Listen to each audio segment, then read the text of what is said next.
Permanent hair removal at Anos. Flat 25% off. Call 970-389919. 8 கிலோமீட்டர்ல மேலக்குன்னக்குள்ள இருக்கு. நடுவுல ஸ்டேஷன் போறதா இருந்தா 9 கிலோமீட்டர்ல இருக்க சுந்தர டபுளையில போடணும். ஆமா. அதை விட்டு 3 கிலோமீட்டர் இருக்க பாரக்குளத்துல போட்டு யாருக்கு பிரயோஜனம்? அண்ணே அங்க ஒரு மில் இருக்குண்ணே. அதுல 300 பேர் வேலை செய்யறாங்க. அதுல 3/4 பேர் சைக்கிளையும் பைக்லையும் போயிடுறாங்க. அது சரிதான். என்னையா எம்எல்ஏ எப்படி திணறாரு? பூசாரிங்க சிவகங்கை தொகுதியில வீரபாண்டியான்னு சொன்னா 50,000 பேர் இருக்காங்க ஓட்டு போடுறதுக்கு. எப்படி வந்து கேட்டது தெரியுமா ஆதரவு? மானாமதுரையில மரக்கடை இருக்கு, ஒரு உரக்கடை இருக்கு, ஊருக்குள்ள ஒரு கல்யாண மண்டபம் இருக்கு. அப்போ உனக்கு வேற எந்த விதமான சம்பாத்தியமும் தேவைப்படாது. இல்ல எந்த கட்சியில வேணாலும் நில்லு, உன்னை ஜெயிக்க வைக்க. தப்பு தண்டை ஏதாவது பண்ணுன நான் ரொம்ப பொல்லாதவனா இருப்பேன். அப்படி எதுவும் நடக்காதுண்ணே. சுந்தர டப்புல ஒரு காலேஜ் இருக்கு, 2 ஸ்கூல் இருக்கு, 3 ஃபேக்டரி இருக்கு. தினமும் 7,000 பேர் புலங்குறாங்க. அந்த ஊர்ல ரயில்வே ஸ்டேஷன் வரதான் பொருத்தமா இருக்கும். நீங்க சொல்றது தம்பி ரொம்ப சரியா படுது. கஷ்டப்பட்டு எங்க எம்எல்ஏ கொண்டு ரயில்வே ஸ்டேஷனை வேற ஊருக்கு தள்ளி விட பாக்குறீங்களா? எங்க ஊருக்கு ரயில்வே ஸ்டேஷன் வரலனா நாங்க சும்மா விட மாட்டோம். என்னடா உன் ஊர் ஏன் ஒன்று பிரிச்சு பேசுற? பாரக்குளம் மட்டும்தான் உன் ஊரா? பக்கத்து ஊருக்கு வரமாட்டியா? சிவகங்கை நடமாறதுக்கு சீட்டா வாங்குற? என்னையா இந்த தெரிவிக்கிறாரு? ரொம்ப சென்சிட்டிவ் இஷ்யூவா இருக்கு. இதை எப்படி டீல் பண்றதுன்னு எனக்கு தெரியல. சட்டப்படி என்ன நடவடிக்கை எடுக்கணுமோ நீங்க எடுங்க. சண்டித்தனம் பண்றவன நான் பாத்துக்கிறேன். என்ன ராஜலிங்க? சரிதாண்ணே. அந்த பாகனேரில் ஸ்கூல் கட்டுறதுக்கு என்ன அமௌண்ட் முடிவாயிருச்சா? அது இப்பதான் டெண்டர் விட்டுருக்கேன். சரி பார்த்து. சரி.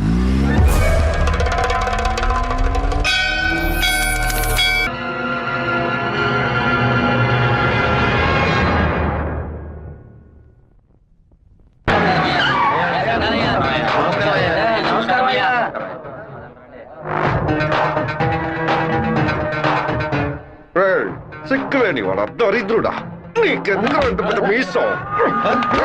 చెప్పుతో కొట్టండి బయట ఉన్నాయనా? కొట్టండి.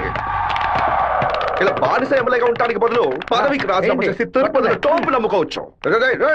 ఎందుకు నా ఫోటోని చెప్పులతో కొడుతున్నారు? మీరే కదా కొట్టమన్నారు. ఏదో కోపంలో చెప్తే కొట్టడమేనా? రేపు నన్ను నరకమంటే నరకేస్తారా? గెలిచి 2 ఏళ్ళు అయిందిరా, 10 పైసలు సంపాదించుకోలేదు. అన్నింటికి వాడు లెక్కలు అడుగుతున్నాడు. పుట్టెంట్రుకలు థియేటర్ నుంచి పెళ్లల వరకు దక్షిణ ఇవ్వాలట. పక్కూరి ఎమ్మెల్యే చూడండిరా, గెలిచిన 6 నెలల్లో ఆడి కారు కొన్నాడ్రా. వాడు ఆడి కొనుక్కుంటే మన ఆడగంట కొనుక్కుందాం. అంటే ఆడగంట కొనుక్కుందాం. ఆడి కారికి ఆడటానికి తేడా తెలియని మిమ్మల్ని ఉంచుకుని నేను ఎలా నా పైకి వస్తాను? ఏమండోయ్, బుక్కరాయి సత్రంలో రైల్వే స్టేషన్ కట్టబోతున్నారటగా.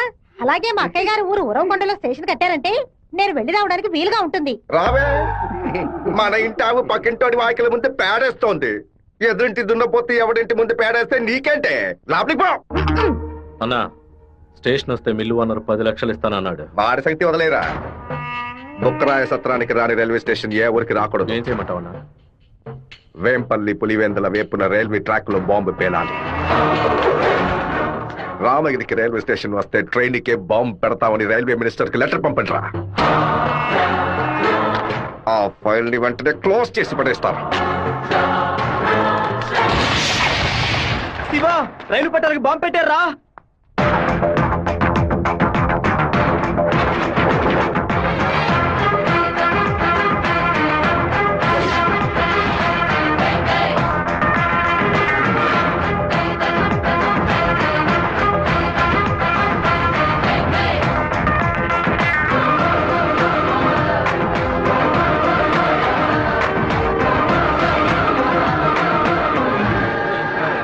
నెక్స్ట్ ట్రైన్ ఇంటికి రా. ఈ పాటికి ప్యాసింజర్ ట్రైన్ బయలుదేరి ఉంటుంది మావా. నువ్వు ఇలా క్రౌడింగ్ క్లియర్ చేయి. సరే శివ, నువ్వు బ్యానర్ ఫ్లాగ్ కట్ట. అలాగే మావా, అలాగే మావా. ట్రైన్ వచ్చే టైం అయిందిరా. ఇట్లా దాన్ని పట్టుకోరా, ఇట్లా పట్టుకో. ఆపండి. అవును సార్, ట్రైన్ ఆపండి. ఎరుగుంటూ పరిగెట్టుకుంటూ వస్తున్నారు. దయచేసి ఆపండి, ఆపండి, ఆపండి.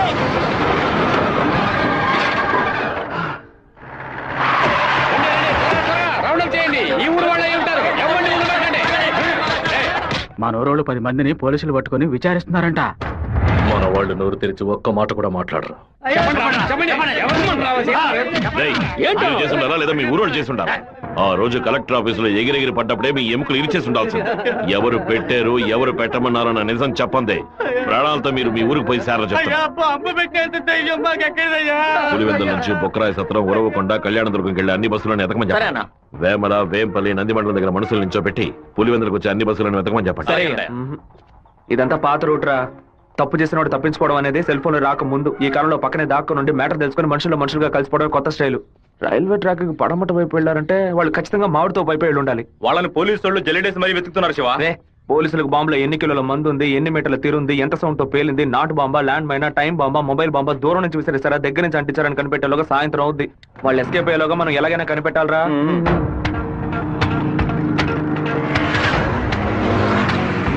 బైక్ నాకుతో కప్పేసి ఫోన్ వైబ్రేషన్ పెట్టండి. సరే శివ. ఎవరైనా కనిపిస్తే రింగ్ మాత్రమే ఇవ్వండి, మాట్లాడొద్దు. వాళ్ళు ఎవరైనా మిమ్మల్ని చూస్తే నా వైపు రండి, ఆపోజిట్ సైడ్ వెళ్ళొద్దు.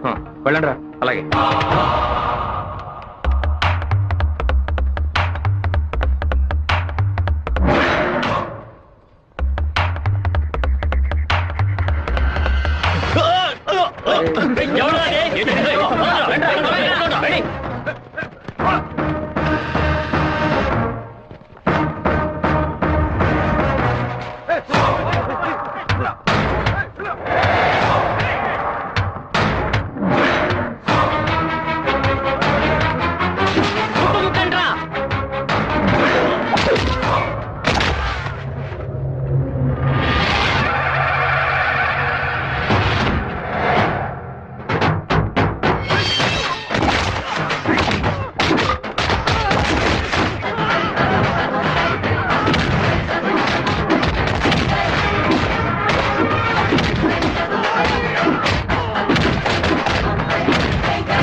పౌరుషం చూపించు, తెలుగువాడిగా జీవించు, సింహపుత్రుడై గర్జించు, శత్రువులను నువ్వు నిర్జించు. సత్తిగా సైకిల్ గాలి కొట్టు. టైర్ పంచర్ అయింది. రే మాదయ్య, దాన్ని అతికించు. అన్నా హ్యాండ్ బార్ బెండ్ చేయాలన్నా. హ్యాండ్ బ్యార్ బెండా నేను తీస్తాను.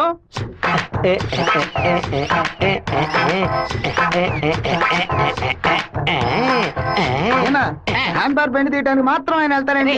అదొక వ్యాధిరా. ఎక్కడ హ్యాండ్ బార్ బెండుగా ఉన్నా అన్న కాళ్ళు వెడల్పు చేసుకుని వెళ్ళిపోతాడరా. బెండు తీసినట్టుంటది, దురద తీర్చుకున్నట్టుంటది. అన్నా తప్పు బద్దలై ఉంటుంది. ఏంటిది 2 గుడ్లు బాధ కొట్టావా? 2 గుడ్లు పగిలినందుకే అంతలా బాధపడుతున్నావే. ఇక్కడ నా పరిస్థితి ఎక్కడికని వెళ్ళేది? చెప్పింది కొనేమంటరా. రారా బావా, 10 సైకిల్ అద్దె కావాలరా. ఎందుకురా బావా? పక్కూరోళ్ళ పంచలు ఓడదీయడానికి వెళ్తున్నారా? బైక్ లో పోవచ్చు కదా. బైక్ అయితే పెట్రోల్ అయిపోయినా పంచర్ అయినా మోసుకురాగలమా? అదే సైకిల్ అయితే ఈజీగా మోసుకురావచ్చు. సూపర్ ఐడియా రా బావా. నా సైకిల్ మొత్తం తీసుకెళ్ళండి. అద్దె కొడి పోతాం. తొక్కండి రా, స్పీడ్ గా తొక్కండి. మామా అందరూ అక్కడే కూర్చున్నారు. ప్యాకాట అనుకుంటారా? ప్యాకాట మిమ్మల్ని ప్యాకాట అంటే పోవరా ఇక్కడి నుంచి. రండి చూసుకున్నారు.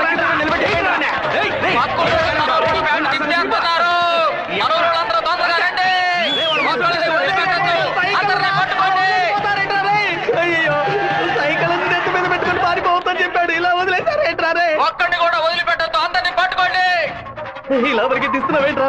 గోలీ సోడా ఇప్పించావంటే దాహం తీస్తుంది. సైకిల్ తీసుకెళ్ళడానికి వాళ్ళు ఇక్కడికే రావాలి. అందరూ అట్టాగే కూర్చోండి. అందరూ కూర్చోండి. పెట్టించాడు, నువ్వు ఖాళీ చేయించావు.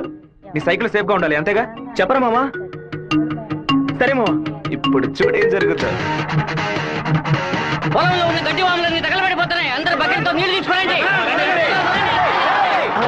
బావా సూపర్ ఐడియా రా. సింహపుత్రుడు అంటే నువ్వేరా?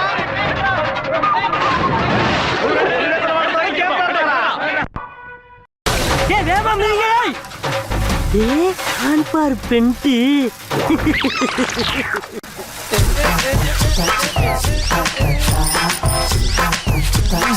என்னடா வேணும் எடுக்கணும். அதத்தே நான் எடுத்துக்கிட்டு இருக்கேன்ல. நான் ஒண்ணு எடுக்கணும்டா. எங்க ஊருக்கார பேண்ட் அவுத்தது கூட தப்பு இல்லடா. ஆனா எங்க ஊரு சைக்கிள் அசிங்கப்படுத்திடா.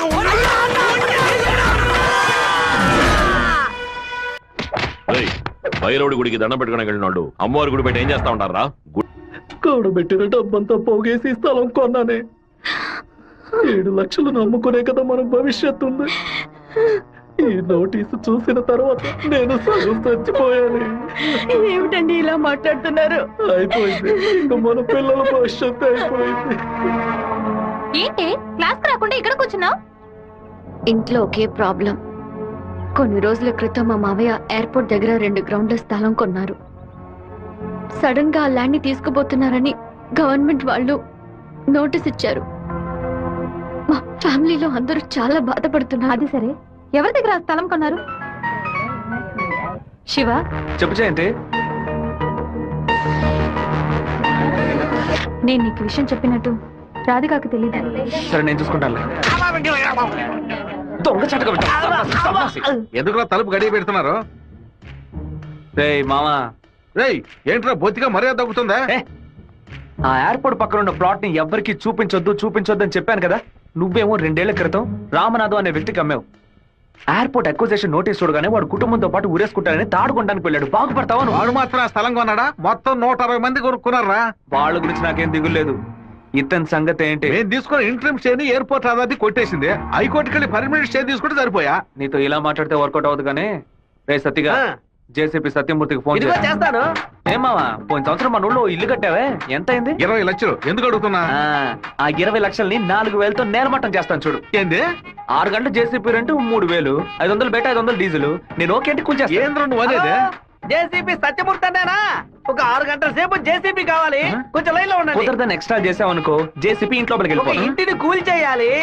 డీజిల్ పోసుకొని రెడీగా ఉండండి. కొత్తలే కానీ వాస్తు బాగోలేదు.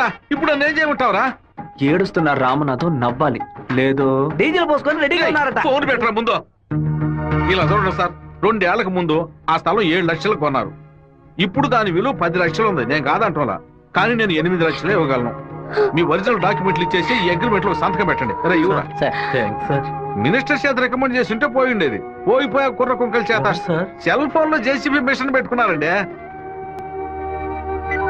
చెప్పు రాధిక. మా ల్యాండ్ ప్రాబ్లం సాల్వ్ అయిపోయింది. ఆ ఓనరే స్వయంగా వచ్చి డబ్బు చెల్లాడు. ఎవరు రికమెండ్ చేశారు. సంతోషంలో ఏం చేయాలో అర్థం కావట్లేదు. ఒక పని చెయ్యి, నీ ఇంటి పక్కన ఉన్న శివాలయానికి వెళ్ళి శివుడికి ఒక అర్చన చేయించు. లేట్ చేయకుండా అక్కడికి వెళ్ళు. సరే అన్నా, మీరు అనుకున్నట్టు ఎమ్మెల్యే తప్పుడు రూట్ లోనే వెళ్తున్నాడు అన్న. నదిలోంచి ఇసుక తీసే క్వారీ కాంట్రాక్ట్ ని ముద్దు కృష్ణ అనే బినామీ పేరుతో వీడే నడుపుతున్నాడు. రోజుకి 250 లోడ్లే తీయాలయ్యా, కానీ వీడు 450 లోడ్ల దాకా తీస్తున్నారు. ఆ మన్నం తట్టుని వైజాగ్ తరలించి అక్కడ పోర్టు ద్వారా విదేశాలకు ఎగుమతి చేస్తున్నారయ్యా. మన దగ్గర అన్ని ఆధారాలు ఉన్నాయా. తహసీల్దార్ గారు కూడా వచ్చారు. రమ్మని చెప్పండి. చెప్పండి. నమస్కారం. ఏంటి సార్ ఇదంతా? రాజకీయ నాయకుల అధికారం ముందు మేమేం చేయగలమండి? గవర్నమెంట్ ఉద్యోగులు ఇట్లా మాట్లాడచ్చా? అనంతపురానికి నీటి సరఫరా ఉండదు, సాగు చేయడానికి ఇల్లుగా ఉండదు అని వ్యవసాయాన్ని మూలన పడేశారు. జరిగే కొద్ది వ్యవసాయం భూగర్భ జలాలపై నమ్ముకునుంది. ఏటి మనను శుభ్రంగా ఊడ్చేస్తే బోర్లో నీళ్ళు ఎక్కడి నుంచి వస్తాయి? భూమాత దగ్గర నుంచి మట్టి దోచేయడం అనేది కన్న తల్లి దగ్గర గర్భసంచిని దోచుకోవడంతో సమానం. ఇప్పుడు ఏడున్నాడు రాష్ట్రముడు. ఇప్పుడు వెళ్ళి అడిగామనుకో అమ్మ మీద ఒట్టేసి నాకేం తెలియదు అంటాడు. ఎందుకంటే బినామీ పేరు మీద వ్యవహారం సాగుతుంది. కొంచెం ఓపికగా ఉంటే వాడిని ఎలాగోలా పట్టుకోవచ్చు. సరే అన్నా, నీ గురించి మెసేజ్ వచ్చింది. ఏమనొచ్చిందిరా? పీ ఫర్ పొరమోకు, ఈ ఫర్ ఎద్దు, టీ ఫర్ తీపు, E for enemy, R for rowdy. ఎవరా పంపింది? సెకండరీ అశోక్ అన్న.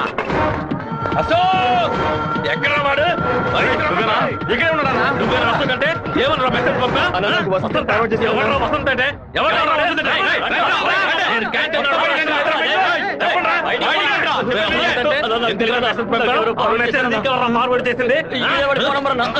జయంతి, ఆ మెసేజ్ ని క్రియేట్ చేసింది నేనే. అందరి దగ్గర మొబైల్ చెక్ చేయండి. నిన్న క్యాంటీన్ లో పీటర్ మంజుని ర్యాగింగ్ చేశాడు కదా, ఆ కోపంలో మంజుకి మెసేజ్ పంపించాను. అది ఎవరికో ఫార్వర్డ్ చేసింది. ఇక్కడ ఉన్న వాళ్ళ ఇన్బాక్స్ లో మెసేజ్ కనుక ఉందంటే వాళ్ళ బట్టలు తీసి నడి రోడ్డులో చెప్పు జయంతి. చెప్పేయండి రా. ఆ మెసేజ్ నాకు వెంటనే ఫార్వర్డ్ చేయి. నేను దాన్ని రాధికకు పంపిస్తాను. దాన్ని డిలీట్ చేయకుండా వాడికి చూపించమని చెప్పు. ఎవడరా ఈ నెంబర్? నాకేం తెలియదు. ఎవడరా నీకు పంపింది? శివ పంపించాడు. డిలీట్ చేయొద్దు. ఎవడు శివ? పంపించిందన్నా ఉమా. ఎవర్రా ఉమా? రేయ్ దీని మొబైల్ చెక్ చేయరా. పంపించింది మంజు అన్న. ఏయ్ ఎవరు పంపారా నీకు? అసలు మెసేజ్ నీకు ఎవరు పంపారా? ఫార్వర్డ్ మెసేజ్ ఎవరో నాకు తెలీదు. 9842465567 ఎవరి నెంబర్ ఇది? నాకు తెలీదు. ఎవరి నెంబర్ ఇది? బాస్ నేనే బాస్. నేనే ఆ మెసేజ్ క్రియేట్ చేశాను. రేయ్ మీరందరూ వెళ్ళండి వెళ్ళండి వెళ్ళండి క్లాసులకు వెళ్ళండి. ఉండు రా, నువ్వు వెళ్ళు.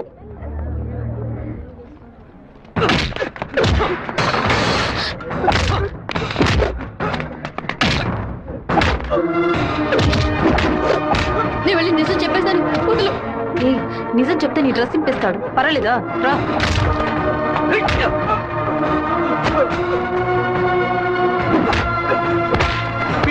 ఆగు నా మాట అసలు నువ్వే మాట్లాడుకో. నాదే తప్పు. చెప్తున్నాను కదా, తీసుకుపోరా ముందు. రారా శివ రా. ఏరా వాడు నిన్ను కొడితే నువ్వు తిరిగి కొట్టవా?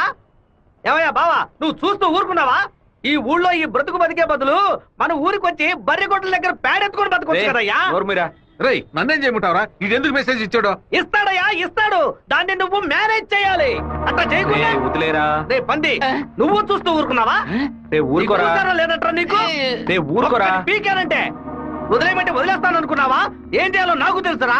అయ్యగారికి ఇప్పుడే ఫోన్ చేసి చెప్తాను. ఫోన్ లాక్కుంటే పీసీ వాళ్ళని అనుకున్నావా? టెలిగ్రామ్ చేస్తాను. పౌరంతో సందేశం పంపిస్తాను రా. విషయం బయటికి తెలిస్తే అమ్మాయికి ఏమవుతుందని భయపడి నేను మూసుకొని వచ్చాను. నువ్వేమో దగ్గర రెచ్చిపోతున్నావు. చంపేస్తాను. చంపరా చంపే.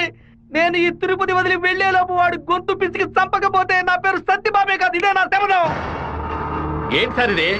ఆ పంతులు స్ట్రైట్ గా కమిషనర్ కే కంప్లైంట్ ఇచ్చాడు. ఏ పెడతావు సార్ వాడిని? నా మాట విని నువ్వు లొంగిపో. అప్పుడే ఈ టేబుల్ మీద ఉన్న నీ కేసు ఫైలు ఆ షెల్ఫ్ కి వెళుతుంది. వారంలో నువ్వు బెయిల్ మీద బయటికి రావచ్చు. లేకపోతే కమిషనర్ నీకు స్పాట్ పెడతాడు. సరే బొక్కలతో మనసు చాలా బాధగా ఉంది జయంతి. నేను నిద్రపోయే వారం రోజులైంది. నేను చేసిన తప్పుకి శివ దెబ్బలు తిన్నాడని తలుచుకుంటేనే బాధగా ఉంది. సారీ 4 సార్లు మెసేజ్ పంపించాను. వాడు రిప్లై కూడా చేయలేదు. వెంటనే పర్సనల్ గా కలిసి సారీ చెప్పాలని ఉంది. సరే, సారీ చెప్పేటప్పుడు ఒక థ్యాంక్స్ కూడా చెప్పాయి. థ్యాంక్సా? ఆ రోజు మీ ఇంట్లో ల్యాండ్ ప్రాబ్లం కి ఎవరో రికమెండ్ చేశారని చెప్పావే, అతను వేరే ఎవరో కాదు, శివాని. తన ముందుండి వాళ్ళ ఓనర్ తో మాట్లాడి డబ్బులు ఇచ్చేలా ఏర్పాటు చేశాడు.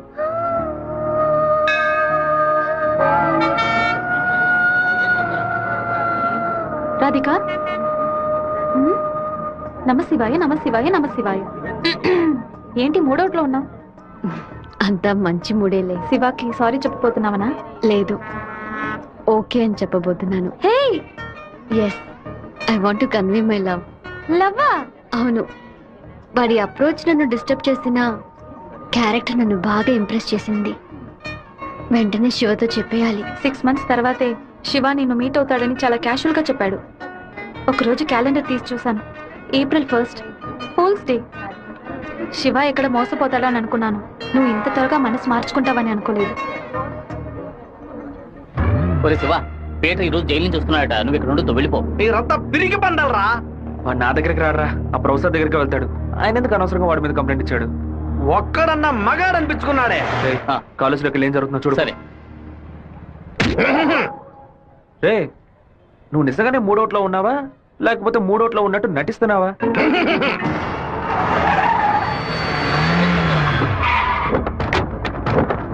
పంతులు ఎక్కడున్నారా? రారా బయటికి. రే సోమనాథం,